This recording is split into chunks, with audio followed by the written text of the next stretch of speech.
અગાઉ આપણે વેબસાઇટમાં દર્શાવેલ બેઝિક માહિતી, એક્સેસ અને પ્રથમ 3 સ્ટેપ વિશે આપણે જોઈ લીધું છે. 3 સ્ટેપમાં આપણે જોયું છે ઘરની માહિતી વિશે, રેશન કાર્ડની માહિતી વિશે અને વાહનની વિગતે. તેની પહેલાં આપણે ક્રિએટ વિલેજ વિશે પણ આપણે જોયું છે. હવે આપણે જોઈશું આમાં રસોડાની વિગત. રસોડામાં બિલકુલ ઓછી માહિતી જ આપેલી છે ત્યાં કે રસોડું ઉપલબ્ધ છે કે નહીં. જો હોય તો યસ કરવાનું છે, ન હોય તો કોઈ ઇસ્યુ જ નથી. જો તમે યસ કરશો તો નીચે જોવા મળશે રસોડાનો પ્રકાર કેવો છે, બધા માટે ભેગું રસોડું છે, અલગ અલગ રસોડું છે કે બહારથી ટિફિન લાવો છો. બધા માટે ભેગું રસોડું હોય તો તમે અહીંયા ક્લિક કરી શકો છો.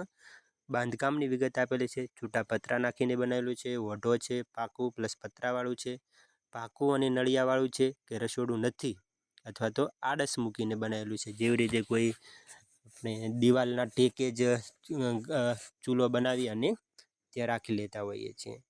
પછી દિવાલનો પ્રકાર કેવો છે, કાચી છે, પાકી છે, આડસ મૂકીને કે નથી. મતલબ કે જે તમે પતરા નાખ્યા છે તો એની દિવાલ કેવી છે, અથવા તો પાકું રસોડું છે તો એની દિવાલ પાકી છે, તો એ પ્રમાણેનું તમે લખી શકો છો.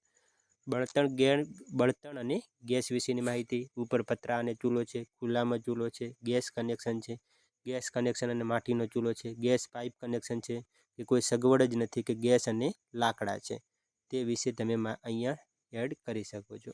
બસ આમાં આટલી જ માહિતી છે.